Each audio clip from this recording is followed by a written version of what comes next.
What's up, Falcons fans, and welcome to episode 17 of Talkin Birdy, an Atlanta Falcons podcast powered by sportstalkatl.com. I am your host, Matt Karoly. You can find me on Twitter at Matt Karoly, Karoly spelled Karoly. We've got the returning Jake Gordon, fresh off his week off, returning. You can find him on Twitter at Can't Guard Jake. And the always reliable Alex Lord joins us as usual. You can find him on Twitter at Go Sports Talk. Go spelled Geaux. And guys, we are 1 week closer to the regular season. We've slogged through 2 preseason games from the Falcons. It's been rough watching the backups, and we'll see how much we get from the starters in this preseason finale on Sunday night against the Browns. But it's great to be one step closer to the regular season. We got a very special guest once again joining us to talk about all things Falcons. We had Scott Bair on a couple weeks ago, new member to the Atlanta media from the Bay Area. Another new member from the Atlanta media. He's now covering the Falcons for ESPN. He is Mike Rothstein. Mike, thank you so much for taking some time out to talk some Falcons with us. How you doing today? Oh, I'm great. Thanks for having me. I appreciate it. And I also appreciate that you spelled your name. I feel like that's probably commonplace for you, like in every sort of solicitor call and every sort of like customer service thing you probably ever have to do. I've gotten a lot of different pronunciations too. I usually like to tell people with, like Christmas Carol, Karoly. So yeah, certainly it's one of those names you got to spell it out for them or they'll butcher it. But before we get well, Karoly is very common, which again, it's I guess technically not wrong for those that might know Bella Karoly, the old gymnastics coach for the U.S. team back in the day. Bella Karoly, that's how he pronounced it. But again, the American version, that's the Hungarian, I guess, pronunciation because it's a Hungarian name. So that's probably the most common one that I've gotten. But okay, well, I was just curious. Yeah. So, but before we get into the Falcons talk, I want to give you some time. Again, new member to the Atlanta beat. I guess you were on the Falcoholic podcast. I'm not sure if you've been on any other radio spots, but for those that haven't caught any of those shows, kind of talk to us a little bit about your sports media journey. I know you covered the Lions for many years for ESPN before coming over to the Falcons. So, I'll give you the floor. Kind of talk about yourself, what you like to do, maybe in the free time. Your sports journey. Yeah, sure. So I grew up in New York, just outside New York City on Long Island. Lived there really until I went to college at Syracuse. Then I became a little bit of a nomad, which at the time when I graduated was kind of common in journalism. I moved from sight unseen. I moved from basically New York, where I was freelancing anywhere from New York up to Boston, down to DC. I was very fortunate that I had friends and family that would let me sleep on couches and floors and sleeping bags and closets and you name it. Cars. I think I slept in a car a couple nights and, just kind of trying to find my way a little bit to, find jobs and, obviously, right wherever I could. It was basically like have laptop, have story, we'll travel. Then I got a job in the middle of the Mojave Desert in California. Sight unseen, I moved there. Did not realize the breadth and depth of the mountains in California, which was confusing to me at 21. Again, not having seen them, I thought they were storm clouds because they looked like storm clouds in New York to me. Then we drove through them and saw pitch black, and my dad started laughing at me that was the exit we were getting off. So that was the start of my journalism career. I covered a team called the High Desert Mavericks, which no longer exists. They were a minor league baseball team. They were the worst team in minor league baseball the year I covered them, which ended up being pretty good prep for the rest of my career so far, as I've covered a lot of mediocre to bad teams in football specifically. That was obviously a baseball team. I moved to Harrisonburg, Virginia. I was there for a couple of years, covered James Madison women's basketball. They were coached by Kenny Brooks, who's now the coach at Virginia Tech. And they were actually on the rise at that point, covered high schools there as well. Then I moved to Fort Wayne, Indiana, where I covered the first 4 years of the Charlie Weiss regime. So saw 2 good years of football, and then 2 really bad years of football. And then I moved up to Michigan, where I covered Michigan for 4 years. I covered the last 2 years of Rich Rodriguez and the first 2 years of Falcons secondary coach John Hoke's brother, Brady Hoke. So I saw a lot of questionable football there over those 4 years. and a lot of amazing athletes. Sensing a theme here. Hopefully.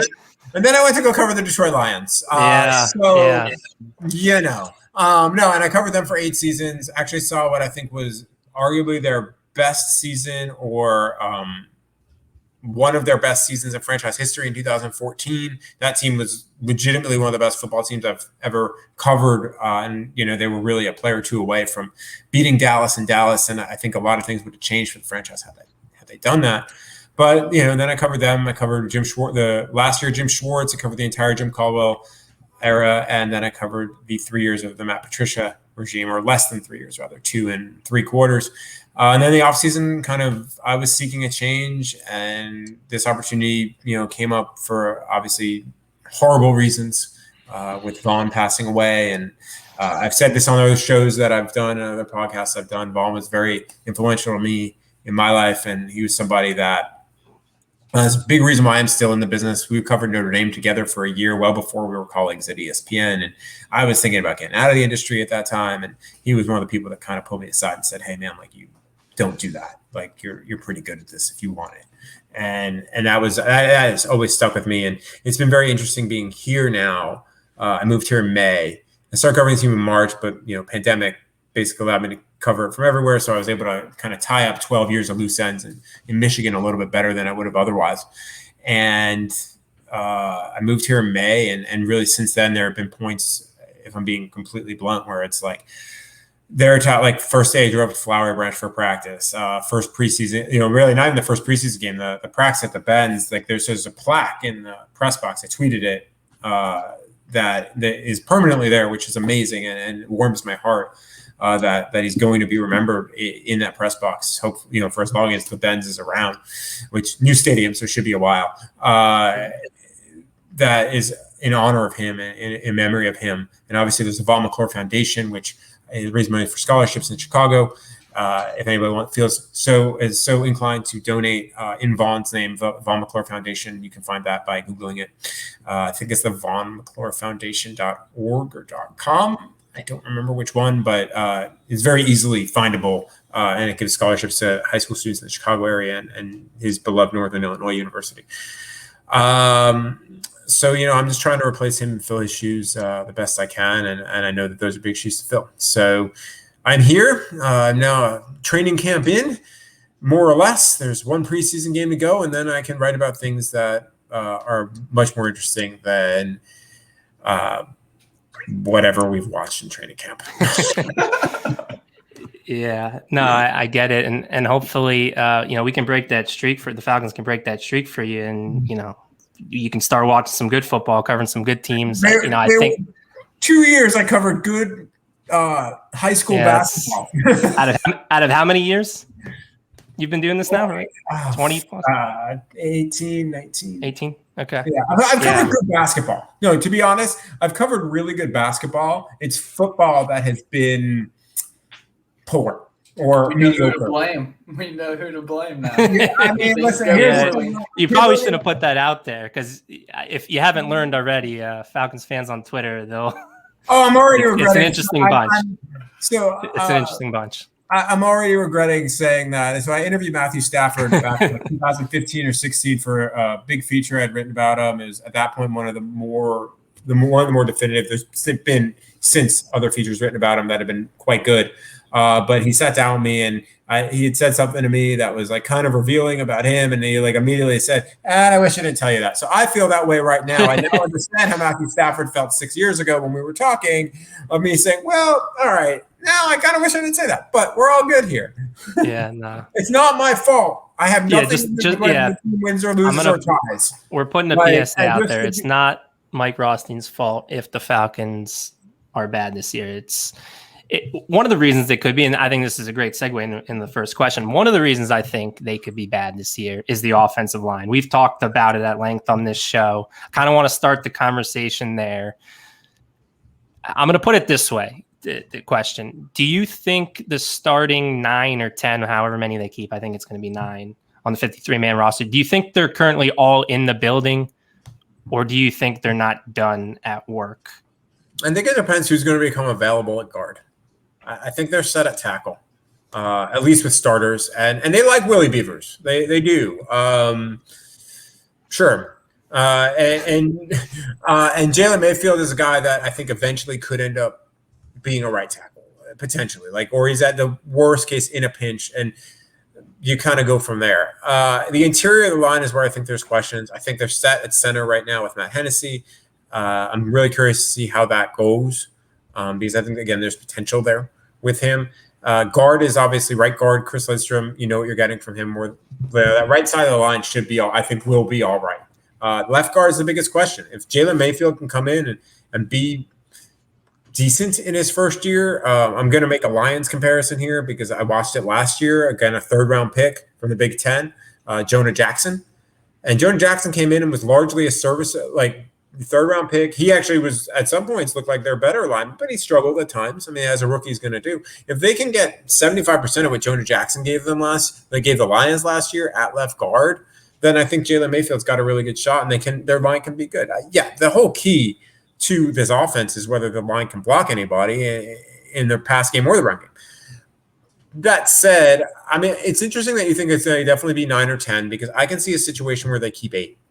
And the reasoning behind that is Gano will likely be on PUP. He hasn't come off PUP yet. There's no reason to think he's coming off anytime soon. The way that they've talked at this point, at this point, why would you take him off of PUP? There's just no real reason to. So, maybe if you're including him in 9, it makes 9. But otherwise, it's been a pretty solid 8. And then other than that, maybe they do. Maybe they surprise me and keep 9. Maybe they keep a Jason Spriggs as a 4th tackle. I could easily see that. I'm not sure on the interior where they would go. Maybe Sam Jones would be the guy on the interior if they went 9. But to me, I think you're looking at, the starting 5 that we've seen: Beavers, Drew Dahlman, and Jalen Mayfield. And I think that's the 8 that you go with. And I think if there's an upgrade to be made at left guard, I think that they'll try and do it. I think if there's a guy that ends up on the waiver wire that can be a really good, versatile 3rd tackle, maybe you do it and then you keep 9.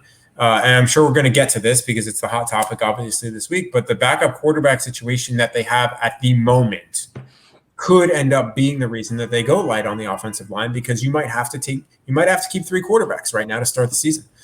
So that said, the line is a big question.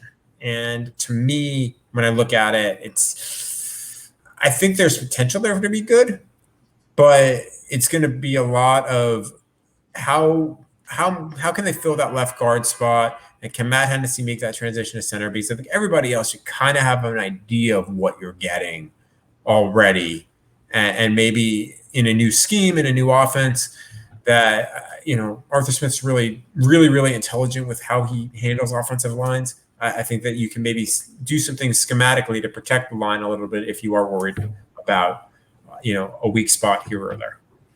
Yeah, I mean, with Hennessy, it seems like they're very confident in him just based on the fact that he hasn't gotten any preseason run, despite the fact that he's very inexperienced in himself. Is that a product of, I guess, what you've seen in practice? He's just impressed that much, or are you at all surprised by that he hasn't gotten any preseason snaps? I was a little bit surprised, not a lot, because especially not in the first preseason game, because no starter other than the left guard situation, which was a true competition, really got much run, right? Maybe you could argue one of the outside linebackers, theoretically, if Stephen Means doesn't end up being a starter, and ended up being, Tuati Mariner or Copeland or Ogundeji, they got to run too. But that first preseason game, really not surprised at all. The second preseason game, considering McGarry played a little bit, considering you had Fabian Moreau out there for a series, you had some guys out there. Yeah, I was a little surprised, but at the same time, not shocked because he's been their guy really since the 4th day of training camp. I think was when he really was like, okay, he's going to be the guy.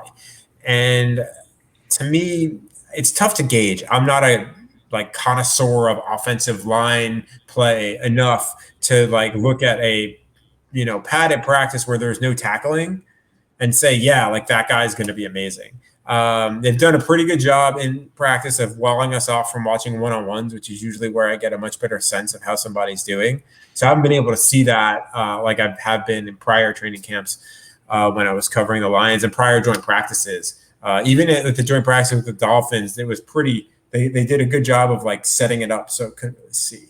So I have a less of a feel of the offensive line and really defensive line because of that than I usually do out of individuals. And offensive line, defensive line, that's generally where you get the best feel for how a guy is progressing because those are just one-on-one matchups, and you can really tell if a guy is really being dominant in those, then that's pretty good. But consider this. I mean, every day he's going up against Grady Jarrett. You're in the preseason, you're not going to get a matchup better than that. You're just not. Right. Yep. Exactly. Yeah, that's a good segue to my question. I want to ask you a few different things, but I'll start off with this.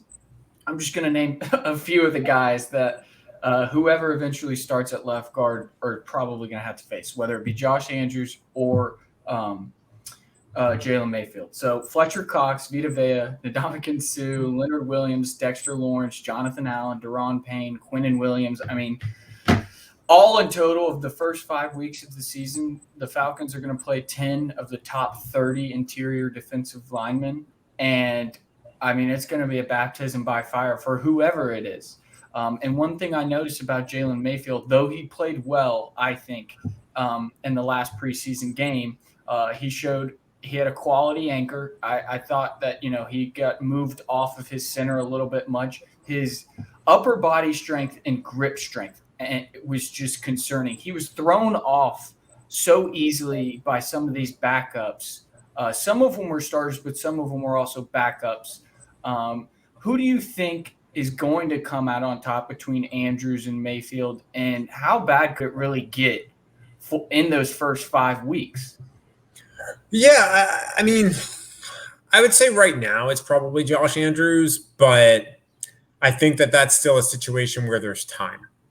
And remember too, it's a little different this year because like usually like the ramp up to this, right? It's like Thursday and then they cut and then there's nothing, like they're right in a week 1 prep. Like they're going to be, the cuts are Tuesday. They've got depending when they do their cuts, they could have a Tuesday, Wednesday, and Thursday practice.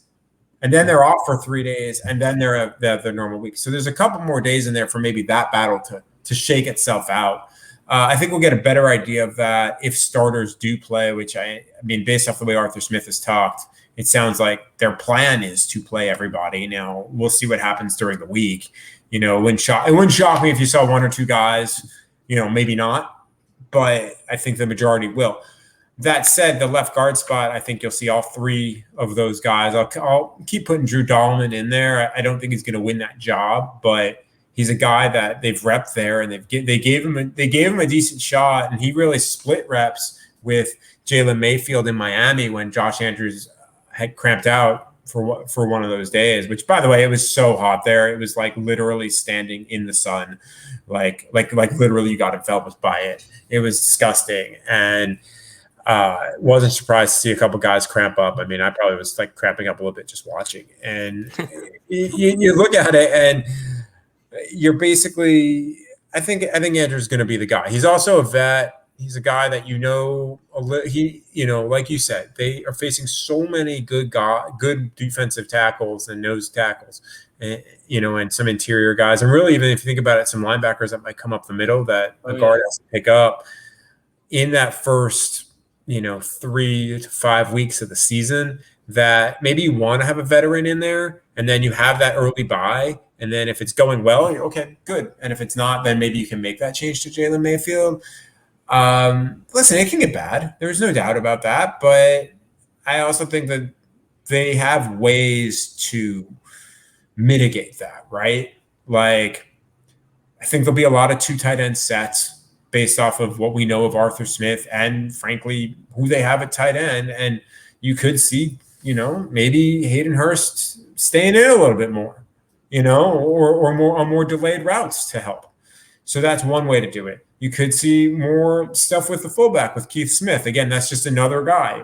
Pass pro is going to be very important for whoever the running back is. And Mike Davis is a very well built individual who can who can withstand a lot of, handling some stuff potentially. Now, obviously, you don't necessarily want him blocking a 320-pound guy, but, if he has to chip, he can chip. So I think there are ways to mitigate that. You can also, have certain plays run and try to avoid that.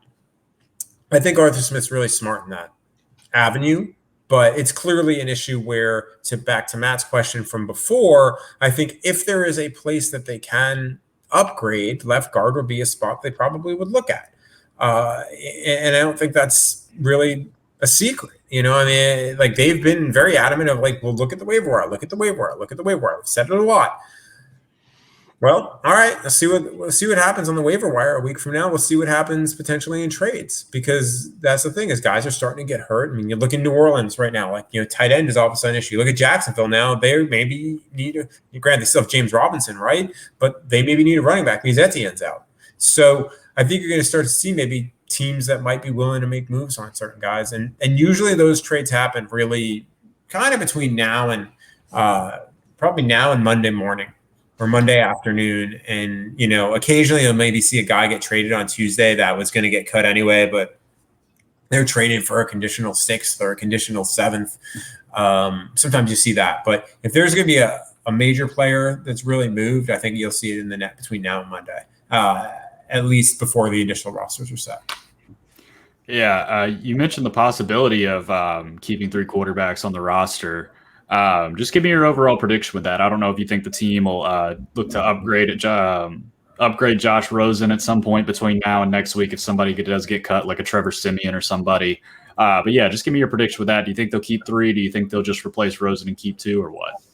It would be great if you could like Madden upgrade guys, like you get enough points and just like automatically make the guy better. But no, I think that I don't know what they're going to do. I thought Arthur Smith's comment on Monday was interesting in that he said, yeah, I'm going to sign a quarterback. That doesn't mean they're not going to sign a quarterback next week too, which to me says, yeah, they're still looking at the waiver wire because he knew who they were bringing in. It's not like he didn't know when he said that they were bringing in Josh Rosen, they were bringing in Blake Bortles, they were bringing in whoever else they might have brought in, right? Like, so you knew what you were doing. Now, there are guys on rosters right now that aren't going to be on rosters. So if you know you need a guy this week, maybe a trade isn't going to happen so quick unless you can pull it off quickly. But maybe that same guy is going to be available a week from now. There are certain guys I'm talking about, and I've said it on the radio before, and I've mentioned it in my notes. I think at a Saturday night's game, like Trevor Simeon is a guy to me that if he becomes available makes a lot of sense. He has a little bit more experience as a starter. He has some experience with Arthur Smith. He has some experience with Terry Fontenot. If New Orleans lets him go, which isn't a guarantee, if New Orleans lets him go, then maybe that's a possibility. But I'm really curious to see what they do with Josh Rosen this week. It's a tough spot for him to be in. There's no doubt about it. But I'm a believer, and I will own this, that I thought he was really good in 2000. I was very high on him coming out.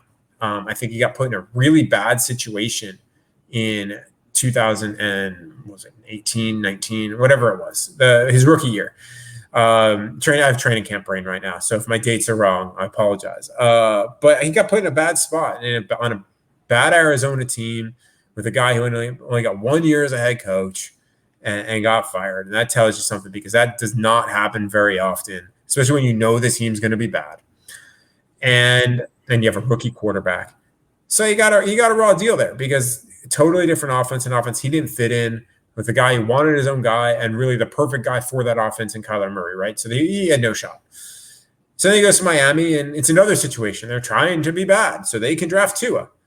And they drafted Tua. And then, well, okay, he's gone because you have Fitzpatrick too, right? And then Josh Rosen wasn't great in the minimal time he played in Miami, but again, bad situation. And then last year he was on practice squads and then didn't get in San Francisco. And I'll be curious to see what he learned from Tampa and San Francisco, because he was in Kyle Shanahan's offense, which is not that dissimilar from what Arthur Smith could be running. So I think he has some experience there. He spent a decent portion of the season learning from Tom Brady, and so I think that I'm curious to see what Josh Rosen will look like, provided he plays on Sunday, and what he looks like in practice this week. I think there's the potential there that he could be the number 2, but I wouldn't shock me if he's not. To my opinion, and this is just my opinion, I think they kind of have to keep 3 at the moment, to get to your question, Jake. I I think they have to keep 3 at the moment because Arthur Smith was talking about it too. You have a limited package situation. Now, maybe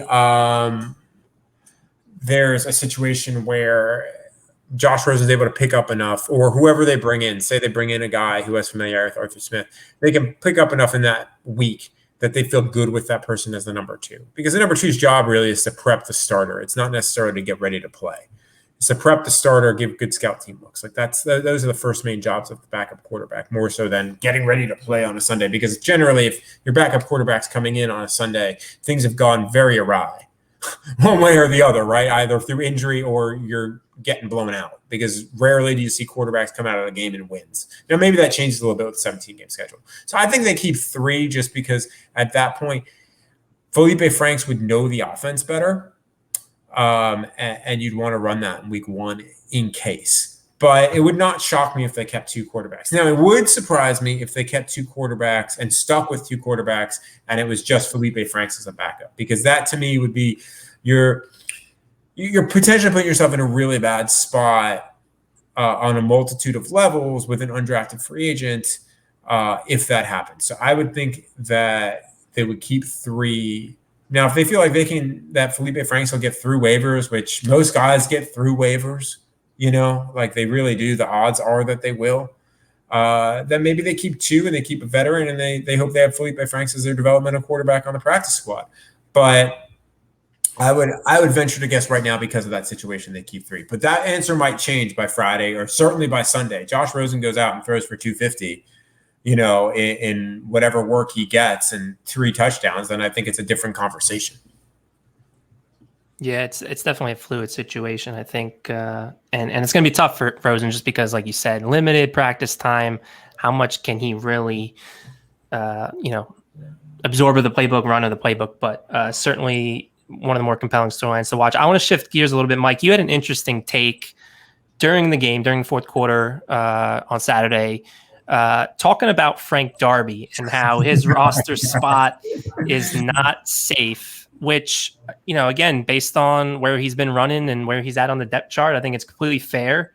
I want to ask you, and again, it's very early in the Arthur Smith, Terry Fontenot era, so it's hard to get a full sense of, where they're at. But do you think they're the type of regime that's not beholden to draft picks where they would let a guy like this go? And again, he was their last pick, 187th overall.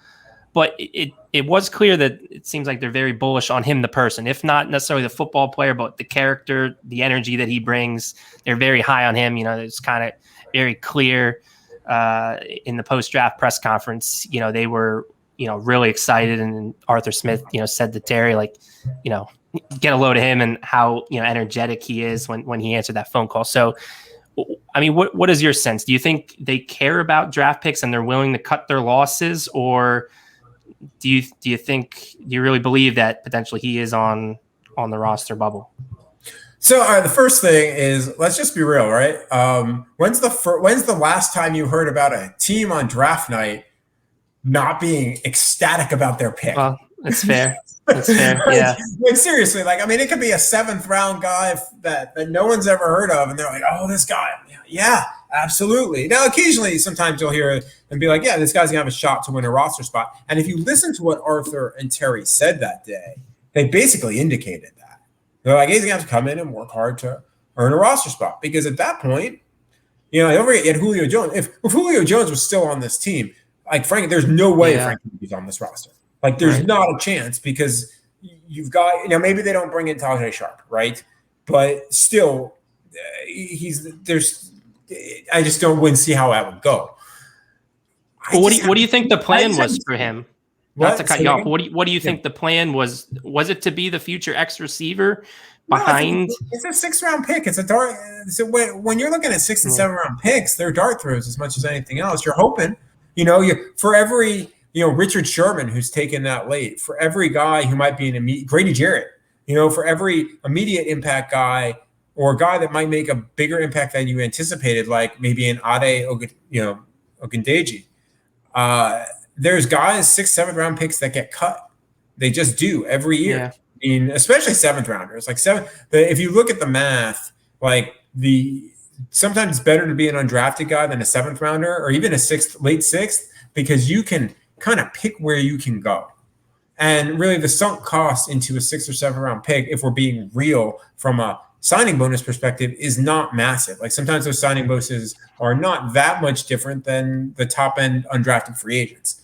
So I just, I think that they brought in Frank Darby. They liked what they saw. They liked the potential for being a deep ball receiver.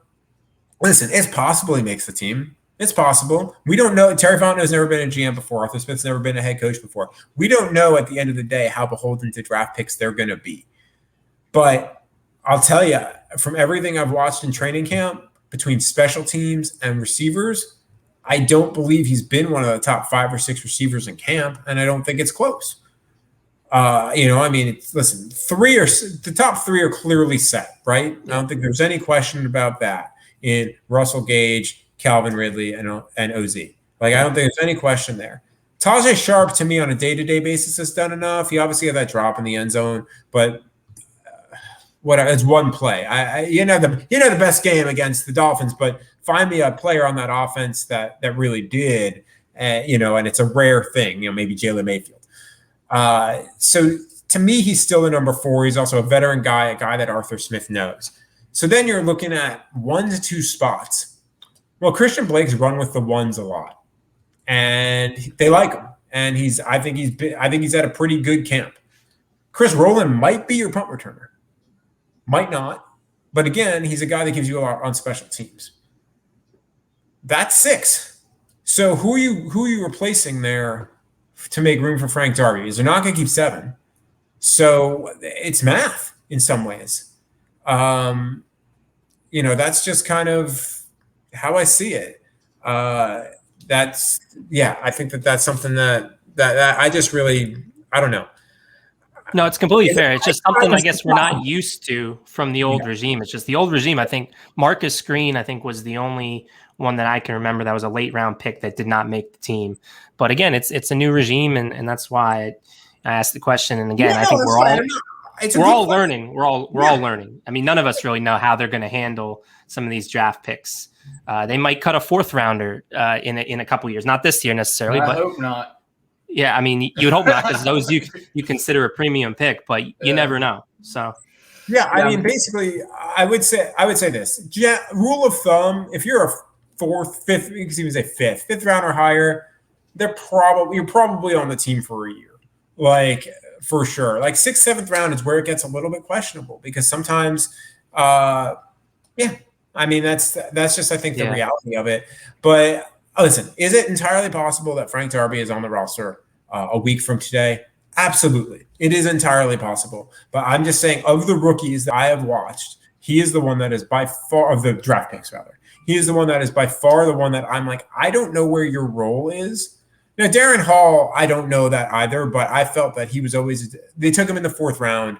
He's the developmental guy, and he's shown enough in practices that I think you're kind of, all right, let's see what happens type of situation. Like, not every guy you take is going to make a difference in year 1, especially when you get to the 3rd round draft picks, or third day draft picks rather.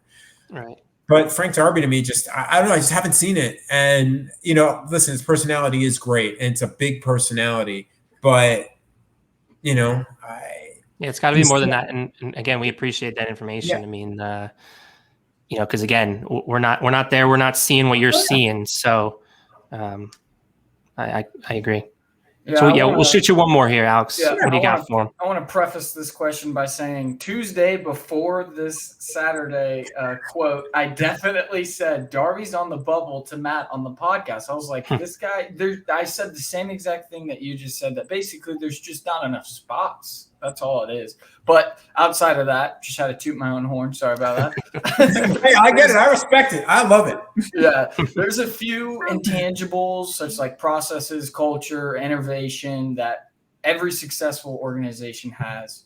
During your 8 years that span 3 different coaches, 2 different general managers, 3 if you're counting the interim, and only 2 first-round exit playoff appearances in Detroit, what kind of feelings do you get initially with Arthur Smith and Terry Fontenot as far as building a sustainable winning organization? Before you answer that, Mike, I feel like you are the perfect person to answer this because I wanted to say earlier, I think you can write a how-to manual on what organizations should not do, especially the last regime. I think Matt Patricia, he showed exactly what not to do when running. It did not go well, Matt. It did not go well. No. Alex, yeah. So, by the way, just if you want to include interims in that, it was, I think, 5 general managers. It was, yeah, because you had Martin Mayhew, Sheldon White was interim. Then you had Bob Quinn. Then they had a conglomerate of like 4 as the interim, and then Brad Holmes. So literally that, and then really 4 head coaches: Schwartz, Caldwell, Bevel. I mean, and if you really want to get really technical, because Bevel had to sit out a game last year due to so technically 5 head coaches too, because Robert Prince was a head coach for a game. So that's wild. I've seen a lot. It's interesting. So to answer your question, I think it starts with being real with the players and being real with what you're doing. And everything I've seen from Arthur Smith and Terry Fontenot has been that, especially Arthur Smith. I haven't really seen as much from Terry Fontenot just because GMs operate inside the building, behind the scenes. You kind of don't necessarily see a lot. Although I will say this, like, Terry Fontenot's out there all the time. Like, he's literally like watching everything, and he's very invested, obviously. But Arthur Smith, I think the way he's handled things so far has been impressive to me. He acts like somebody who's been there before. He doesn't strike me as somebody who's like bright lights, big city type situation. Again, that shouldn't be a surprise, because you have to remember, like, yeah, he doesn't like talking about, who his dad is, but he grew up in a world, a family like that. I mean, multi-billion-dollar multinational corporation. Like, you see that leadership style. And I'm not saying, listen, Arthur Smith worked his way up and gotten so much of what he's gotten on his own merit. So let's dispel that right away, right? Like, Arthur Smith he's gotten here for his own reasons. Yeah, he didn't have to do this. He didn't have to be a coach. Yeah, exactly. He has seen, I mean, he's gone and worked FedEx, but like, he has seen leadership up front. He's seen good and bad that way. And also, listen, in Tennessee, we're joking about what I've seen, right? He was on the inside in similar levels of like questionable situation making in Tennessee. And he always stayed. He was the guy that they kept. And that always, to me, says something. Like, go back to Detroit, Robert Prince and Evan Rothstein, actual relation, we're like 3rd or 4th cousins. But like, those 2 guys made it through regime after regime after regime, really until this change, where Robert Prince is now in Houston and Evans now in New England. But those guys usually are the guys that people respect as coaches, and those are the guys that are learning a lot. And to me, I think Arthur Smith probably learned a lot from what he saw from, Ken Wisenhunt, Mike Mularkey, and then Mike Vrabel, and took something from all of that, saw what worked, saw what didn't. And I think you're seeing that too. He's not afraid to be his own guy either, which is important. He's not sitting there trying to be somebody else. I saw that with Matt Patricia. Like, Jim Caldwell was very much that. He was always going to be his own guy from day one. And I think it's part of why you saw him have success. People may say that he wasn't successful in Detroit. I think he had success there. 3 winning seasons, a couple playoff berths, like, not bad, especially considering where they came from. So I think that he's handling everything right. He's saying the right things publicly. He's showing a little bit of his personality, like the back and forth with Matt LaFleur over a couple weeks ago, which I loved and I thought was great. I also kind of started it because I asked him about sartorial choices. So that's, that one's on me. And I'll take it. I will gladly take that, by the way. Yeah, absolutely. Anything that's interesting and that shows a little bit of personality of people in a league that so often shows none is great. By my estimation, at least, as a writer. So I think that there's a lot there that he's done right. And you see it with players. I mean, players seem to really respect him. He seems to handle them well. I thought what happened on Monday with TJ Green and Darren Hall, it was a pretty nasty. I know I tweeted about it, but it sounded like a car wreck, man. Like, it was bad. It was like the violence of that, they're not in pads. It was loud. And like, he stopped the whole practice and waited until they were okay. And if they weren't, I don't know what he would have done. But he even said, he's like, what am I going to do? Turn around and keep going like it didn't happen? No, like, we care about our guys and that their health, make sure they're all right. And they were. They both returned to practice and both were doing okay. We'll see if they're out there on Wednesday, but they both seemed okay. So to me, that shows that he's paying attention to his players. You see guys get held out here and there, right? Like Heath Smith was out for a day or two. Eric Harris was out on Monday. Like, he's being smart with guys. Calvin Ridley gave him a veteran day off on the 4th day of camp because they're managing right. He's showing that he's taking care of his players and being smart with it. And that goes a long way in the locker room too, to saying, hey, this guy's going to take care of us. And that is very important. So you're asking what I learned. That was a big thing with Jim Caldwell. And why Jim Caldwell was respected in the locker room until the day he was fired and long after. Was he knew how to take care of his guys. He treated them like adults. He treated them like men. And that was very, very important to building that culture. And I think you're seeing that right now with Arthur Smith. Like, Arthur Smith can be a little sarcastic. I think you've seen that on some of the, the mic'd up videos, right? He has a personality there, and it's funny. I've seen a little bit here and there, but he's very serious about football. He's all about getting the job done, but it's also clear that there's a human being inside there. And I think you also saw that when he talked about AJ McCarron, because there are some coaches that would have just, non-answered their way through what was going on with AJ McCarron, right? But he couldn't. He literally, the human in him, like that human being showed up immediately, and he's talking about how AJ McCarron's heartbroken and how sad he is. Now, granted, when you hear that, like, at that point, he's done for the year. Like, you know that. It had been around long enough. But the fact that he did that, like, he didn't just say, oh, we're going to wait and see what the MRI says. No, he's like, no, this is terrible. Like, this is really bad. He really worked hard. He bounced back. Like, that's showing that he's paying attention to the players. He's paying attention to the human side of it. And that goes, I'm telling you, listen, wins and losses are the most important when it comes to this. But that goes a long way in keeping the locker room together through a tough season if that happens. And I've seen it before with Caldwell. And I've seen it with other coaches that I've covered in other sports. The more you take care of your players, the more the players respect you because of that, the more like leniency you get before it kind of can go south.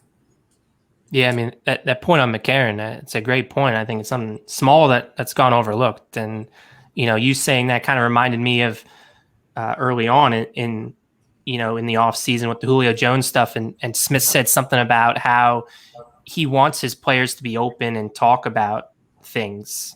And that right there is an easy way to bring a locker room together and get that trust that you want to get from your players, especially as a new first time head coach. So again, we're all, the three of us are fans as much as analysts, but I think they got the right guy in the building. And they said as much that Arthur Smith was their top choice. So I'm excited to see what this era brings. Mike, this has been great. This has been very insightful. We really appreciate it. We kept you a little bit longer than I think we wanted to, but that's fine. I'm fine with that. So hopefully we can do this again, but we want to get you out of here. But before we do, plug whatever you got going on. Tell the people where they can find you on Twitter. I know most people probably that listen to the show are already following you. You've been great with the training camp notes. I think I've pretty much retweeted every one of them. They've been great. Those nuggets have been awesome. So I'll let the people know what you got in the pipeline that you're looking forward to. Sure. I apologize if this is a video. I think this is a video thing that it's gotten progressively darker, but the sun's going on. I just forgot to turn on my light. So you can follow me on Twitter, Instagram at Mike Rothstein. You can follow me on Facebook at Michael Rothstein Journalist. Most importantly, obviously, you can follow me and all the stuff I write at ESPN.com. Please consider personalizing if you haven't already, because then you'll get alerts to your phone whenever Falcons news happens or when a story I have drops. And that, truthfully, it helps me, but it helps you because you get the most up-to-date thing that I've written, at least. So that's pretty much what I've got. I'm usually somewhat hesitant to pump stories because you never know who's listening. But I've got a couple things in the pipeline that I'm really excited about that I think people will really enjoy and hopefully learn something out of.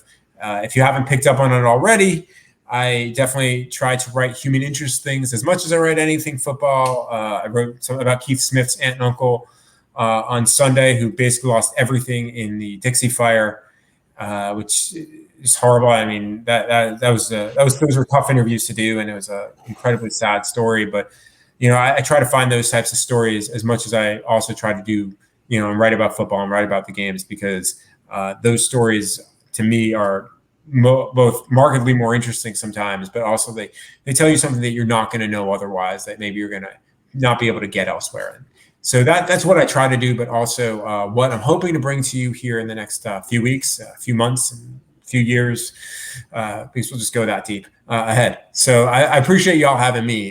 Thanks. This was a blast. And by the way, is that a Gonzaga flag there, Jake? Oh, no. So I go to UGA. It's a Georgia flag. Oh, it looks like it's close. I know. I think we got the new logo. This is like the updated one. It's only a few years old, but no, it's a UGA one. Oh, my bad. See, now it'd be pretty far from home. All my goodwill is gone. Because I didn't know that. All my goodwill has disappeared because I didn't know that was a Georgia flag. But that's man, I'm up in Spokane. I got you. I was going to say that's two things now that Falcons fans, UGA fans are going to be coming at you for. So don't be surprised tomorrow or Thursday when we have this out. Someone they're going to be tweeting at you. But Mike, again, appreciate you. Thank you. You can't avoid it on Twitter. It's the nature of the beast. But Mike, once again, thank you so much. Hopefully we get to do this again, maybe during the season. It'll be great. Yeah, it was a blast. Thanks for having me. Seriously, anytime. All right, have a good night. Thanks, man. All right, well, we thank Mike Rothstein from ESPN once again. Very insightful stuff. He definitely went long on some of these answers, but I think we're all more better for it. Kept him so long. His buddies get pissed about dinner. Yeah. But hopefully we get him on again. Make sure you're following him if you're not already. He's been great with the training camp notes. Again, those I've probably gotten the most information from those than anything else anyone else has kind of talked about during camp. But we got about 15 minutes or so before we wrap things up. And I promised this on last week's episode. I want to do our final predictions for the 53-man roster projection. Now, Mike, some of the stuff that Mike said there kind of has me second guessing a little bit. But I'm not going to. No, I'm going to go with my gut. I'm not going to change. I'm not going to change. So I guess we'll do it kind of like we've done for some of the other ones, where we'll just take it position by position. If there's disagreements, we'll talk about it. If not, we'll keep it moving along. So we'll start with one that's become a little bit more interesting based on the injury to A.J. McCarron. We'll start at quarterback. And again, I'm going to shoot my shot. Jake brought him up. Mike talked about him because, again, great minds think alike. And, I think obviously Matt Ryan's QB1, but I do think Trevor Simeon's going to get a lot of interest from the Falcons. Mike talked about it. He was brought in last year to be the backup. Those plans changed in Tennessee, and Logan Woodside got the job, but Simeon, I think, was plan A. Didn't work out. So he's got a connection there. He's got a connection to Fontenot, as Mike also pointed out with, New Orleans last year, which is where he landed on his feet. And then there's also the scheme, similarities in Denver, the Kubiak system, the Shanahan system. He's got extensive experience there. So I think he's the best fit of the players that are going to be on the market that I think the Falcons are going to be comfortable bringing in. And I say it like that because I think Ben Kirk's going to be available. Alex, you can probably add more to that being the Packers fan, but I can't see them holding three quarterbacks. I just don't think it's going to be kind of awkward. They let him go. They kind of had that whole phone conversation with Fontenot. I don't see them picking up the phone and saying, hey, we're sorry. Do you want to come back and, get us out of this bind? Yeah, Jordan Love definitely. He was third string last year, and he didn't suit up for pretty much every single game. That's true. But with that being said, I think it's different now. I think it's now he's going to be QB2, right? Yeah. So that's going to be my call. Do you guys maybe see it a little differently, or do you think it's going to be at least someone off the waiver wire, or do you think it's going to be Rosen or Franks? I think they'll just stick with Rosen, and then Franks will pass waivers. He'll go to the practice squad. That's my prediction. See, I think it won't be somebody on the roster currently. Yeah. So maybe like Brian Hoyer, maybe if he gets out of New England, or like who else is out there? Chase Daniel, maybe, or Trevor Simeon. Oh, potentially, yeah. Somebody who's not on the roster currently, I think. Don't we think Franks has a better chance to not pass through waivers because there's like this sample size that he's somewhat intriguing. He hasn't been great as a passer, but I'm going to be honest with you. I really didn't think his sample size was that great. Yeah, it was bad. I mean, he made some plays, but but again, whose sample size? I mean, Rosen, he hasn't shown much at all. I mean, he's on his 5th team now. They're the same age. They're at least probably close. I mean, Franks is older. I think he might be 23. Yeah, Rosen's 24. That's something I didn't consider. I don't know. He might be a little younger than that, but I know he played all 4 years and he transferred. So he could be kind of small towards Rosen. Yeah, and something small to consider too. Again, teams throw around a lot of money in the undrafted process, but Frank's got 100K guaranteed. So if you do cut him, he has to pass through waivers. That dead cap hits, whereas he's got no guaranteed money. So I would say if they kept any two, they're going to keep Franks, and then hopefully they'll continue to scour the market and try to upgrade Franks. But yeah, I'm kind of with Alex. I think it's going to be someone that's not on the roster right now, and I'm going to shoot my shot and say Simeon. Let's talk running backs. I'm going to group fullback with it as well. Start with Keith Smith there, the fullback. Mike Davis, the RB1. And, again, for anyone that is listening for fantasy purposes only, I think Mike Davis is going to get a lot of touch. Like, he's going to get the heavy workload. I think Ollison's only there. And, again, spoiling a little bit, I think he's RB3.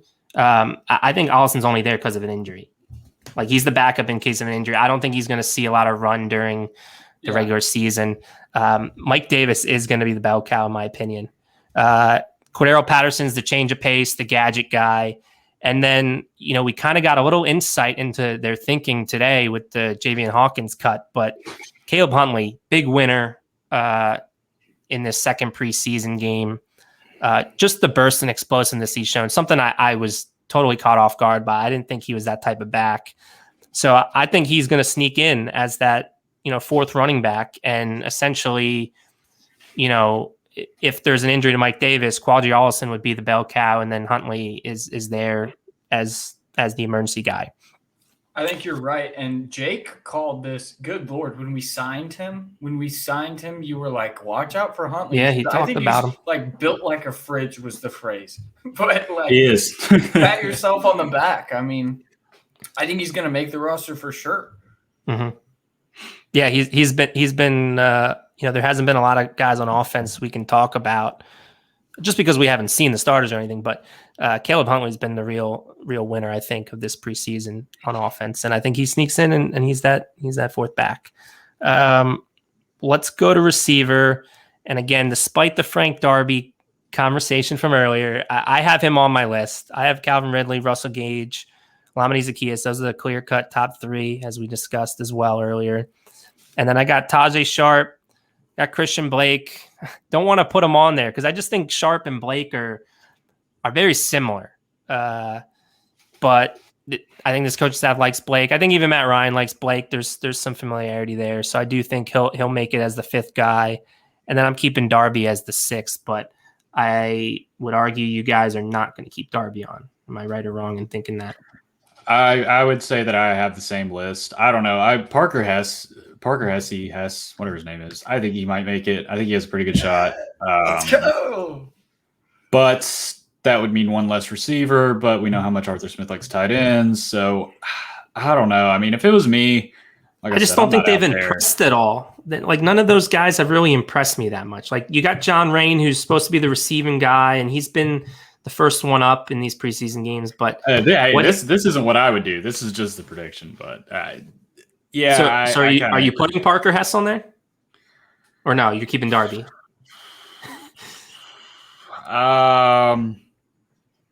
I don't know. I'm gonna say they should keep Darby, but I think they'll keep Hess. There's my guess. How about that?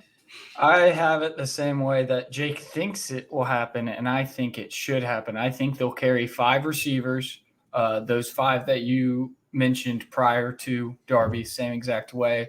And if it segues us into the tight ends, I mean, I have the top 3, Yeah, and go then ahead. I have Parker Hesse. You know? If it was up to me, Yeah. I would just keep Darby and keep Blake off, but I don't think that's the way it's going to go.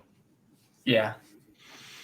Yeah, that's if I was the GM or coach, I would take off Blake because Sharp is very similar and keep Darby. But I just think again, I we'll see. It's a new regime. I think they want to keep Darby on there because keep in mind if they don't keep Darby on, the only receiver under contract next year is Calvin Ridley. So at least with Darby, yeah, and it's the 5th-year option. So that's why I just have a hard time seeing it. Now, if Jaden Graham didn't get hurt, then I think there's more of a question. But for me, the tight ends, I got Kyle Pitts, Hayden Hurst, Lee Smith. And maybe this is a spot where they scour the waiver wire. If you do that, my question is, if you keep 3 tight ends, you need to keep John Rain instead of Keith Smith because Keith Smith doesn't really have that H-back flexibility as far as John Rain does. I mean, if you really want John Rain on there, I think you're booting Darby at that point. I don't think Keith Smith. I think he's very safe. I mean, we've seen it with he hasn't played in the preseason game. He's pretty much a lock in the contract. I think it'd be all dead cap. There'd be no savings. So, but John, for me, I think if there was a 4th tight end, I would say John Rain because John Rain, I think, is the most similar to Jaden Graham in that he's the receiving option of the bunch, whereas Parker Hess is more of the H-back blocking, type. Mm-hmm. But I think they're mostly, I don't know, because Keith Smith, I think he can function in that role a little bit. We'll see. We haven't really seen much. Maybe there's a different package in mind for Smith at times. But that's how I see the tight ends. Let's finish up with the offensive line, the good old offensive line that we're definitely not worried about. Jake Matthews, Josh Andrews, Matt Hennessy, Chris Lindstrom, Caleb McGarry, the starters. And then for me, I got 4 backups. Willie Beavers as the swing tackle, Drew Dahlman as the swing interior, Jalen Mayfield as the developmental guy. I think they should just redshirt him because, again, I'm still not sold right now on him being the left guard either. I prefer they scour the waiver wire, but we'll see what happens there. And then I think Jason Spriggs, they'll keep a 4th tackle there. So that's how I have it. Nothing really different from past projections, but I'll be honest. Andrews, Beavers, Spriggs, I have them in red pen. For me, I don't like. They could stand an upgrade there. Hopefully, they're still looking at that. Maybe there's a trade. Maybe there's a waiver wire pickup. I don't know. I really don't know what to do with this offensive line. Is that what you have? Do you have 9? Yeah, 9 offensive linemen. Yeah. Wait, did you include Beavers? Yeah. Okay. Yeah, so just to run it through again, Jake Matthews, Josh Andrews, Matt Hennessy, Chris Lindstrom, Caleb McGarry, Willie Beavers, Drew Dahlman, Jalen Mayfield, and Jason Spriggs. And just to add on to what Mike was saying, with Matt Gano, I totally agree. He's going to start the list on PUP, on the season on PUP, but that doesn't count against the 53-man roster. So if they were to activate him around November, December, at that point, you're kicking off Jason Spriggs or Willie Beavers, whoever has done the least for you. But that's just a side note there. I have the same. Yeah. I mean, I hope it's not how it shakes out, but I think on the 53-man roster day to start, that's what we're heading towards, and we'll see what additional moves they get. Got cut tonight. I'd like to pick him up, so maybe we'll get an offensive guard version of somebody like that. But once you keep talking about like dumping all this money into guys on the IR, which I know AJ McCarron. If you cut him, it doesn't save that much money, and they can still cut an injury settlement. I'm sure they will with at least with a couple guys. Hopefully not Jaden Graham, but we're probably not going to see that money freed up for a second. But yeah, with the injury settlements, again, typically it's players that are not veterans, so guys that haven't accrued like 3 seasons. So you're looking at Jamon Moore, who's still on IR. You're looking at Ryan Becker, who's still on IR. Those two, you'll probably strike an injury settlement for. It's not saving you a whole lot. It's saving you maybe $400,000. But guys like McCarron and Jaden Graham, he's the toss-up. Jaden Graham and Sanat. Like I had this discussion with Aaron on Twitter. Sanat's not the type of player unless there's some disagreement with whether Sanat and his reps think he's going to come back healthy and the Falcons don't agree. Then all right, let's strike an injury settlement. But I think his contract's probably going to stay on the books, and it's over $1 million. I mean, he's the biggest one. Hopefully, I'm wrong on that, but again, that's typically how injury settlements work. So we'll see. But let's flip to the defense. I think the interior defensive line is like the easiest one to mock. Although, see if you guys disagree. Grady Jarrett, Tyler Davidson, Jonathan Bullard. I think those are going to be the three down lineman starters. But again, as we've talked about, as Alex has pointed out, it's a fluid rotation. So Marlon Davidson, John Kaminsky, and Taquan Graham, they're going to be rotating in and out. Those are the 6 guys I got as interior D linemen. Any disagreements there? No. Edge guys, I have 5 here, and it's because I have Brandon Copeland as an edge. So I have Dante Fowler, Steven Means as the starters, and then Jacob Teote-Mariner, Adi Ogundeji, and Brandon Copeland as the reserves. But you can put Brandon Copeland in at linebacker. I just think, he's been playing edge in preseason. So I feel like that's where they're gonna keep him. Yep, that's what I have too. Linebacker. This and cornerback are the two that I feel like there's 2 spots. And I'm gonna go with Deion Jones, Foye Oluokun, Michael Walker. And despite Dorian Etheridge, stellar first preseason game, I thought he took a step back in preseason game 2. I got Errol Thompson.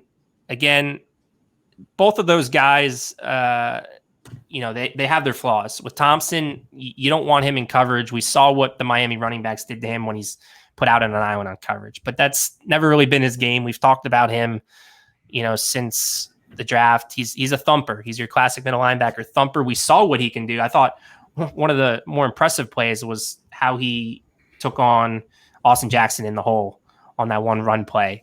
I tweeted that out. He's been running with Michael Walker, and I just think he's the guy as the 4th linebacker. But he's that one spot that, again, I'm not 100% on, but I'm going to say he makes it. I really want to put a Dorian Etheridge on there. I do. I like him. Sunday is going to be big for him. I don't know how much he's going to play, but Sunday is going to be really big for him. You can go ahead and lock in Deion, Foye, Michael Walker. Like those guys will all be there. I do think right now Errol Thompson has the edge. Honestly, I'd like to keep all of them, but you don't really need all of them.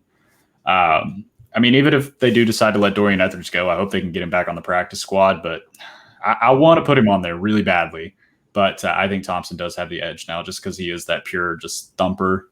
And I think they have a bit more of a need for that than they do for what Etheridge does. But I think that's a great point too, because of the coverage chops of Jones, Oluokun, and Walker. You can kind of get away with putting a thumper then as the 4th guy.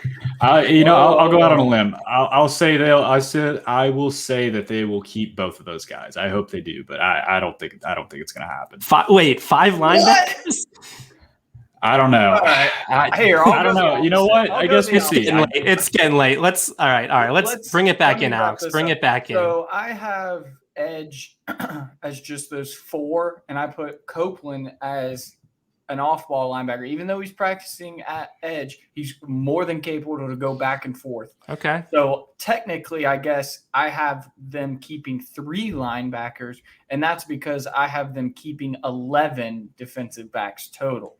My cornerbacks are poor Kendall Sheffield. He's not making the cut, I think, this year. He's probably going to end up on IR, I guess, which is going to be another settlement, I guess. Oh, man. So I got Terrell, Oliver, Moreau, Hall, Avery Williams, and then Chris Williamson. Okay, so you have a 5th safety then, huh? I have a 5th safety. Yeah, I have the same corners. Who doubles as a corner. Yeah, okay. You got your guy TJ Green, huh? I've had him from the beginning, and I don't. Yeah, no, let stick him with go. it. Stick with it. Let him go. I mean, So you were right. You're right on Jonathan Bullard, and now you potentially could be right on TJ Green. I mean, that pat yourself on the back. So yeah, I just got the 4 safeties then. Well, So I got, we got the same top 4: Eric Harris, Theron Harmon, Richie Grant, Jalen Hawkins. I think the biggest question there is Grant probably starts as the 4th guy, which we didn't expect coming into it. But credit to Hawkins, and then the 2 veterans, they're going to lean on them to start. The most important position battle, punter. Yeah, let's close on this. I'm curious. Maggio, Dom Maggio. Okay, Jake, who do you got? I'm going with. Go Dogs. I'll take Cam. Yeah, I'm gonna go Dogs as well. I think Cam. Confident. Yeah, so I got Cam Nizelak. Not even sure if that's the right pronunciation, and then Josh Harris and Younghoe Koo. So not too many differences. I guess the biggest one is that we spent the most time talking about is that wide receiver, tight end. Really. Yeah, it'll be tough. So we'll see what happens there. I do think they're going to be active on the waiver wire, and it helps that they're the 4th. One of the good things about being 4-12 and picking 4th in the NFL draft is they got 4th on the waiver wire to start the season. So higher priority than 28 other teams. So we'll see who they add. I definitely expect them to add 1, if not two players, and maybe they shock us and make a trade. But I just, again, not sure who's out there from an offensive line standpoint. I think that's their biggest need right now. Definitely. That's a projection. Yeah. So there you go, guys. There's our 53-man roster projection. Final one. We'll be back next week to break down the actual 53-man roster and where we went wrong, and kind of talk about the season ahead. Anything else you guys want to plug before we get out of here? Jake, I can't wait to tell you guys all told you so next week. That's about it. Listen to Bloopers Brigade. Bloopers. Yeah, make sure you're catching the other podcasts. We got Bloopers Brigade now, Braves podcast, and I guess Squawk Talks on hiatus until this. Yeah. Until this season approaches. Get back up soon, though. Yeah. Come on. There we go. That'll make Chase happy. All right, guys. Well, this has been another edition of Talkin Birdy. For Jake Gordon, Alex Lord, I'm Matt Karoly. Go Falcons.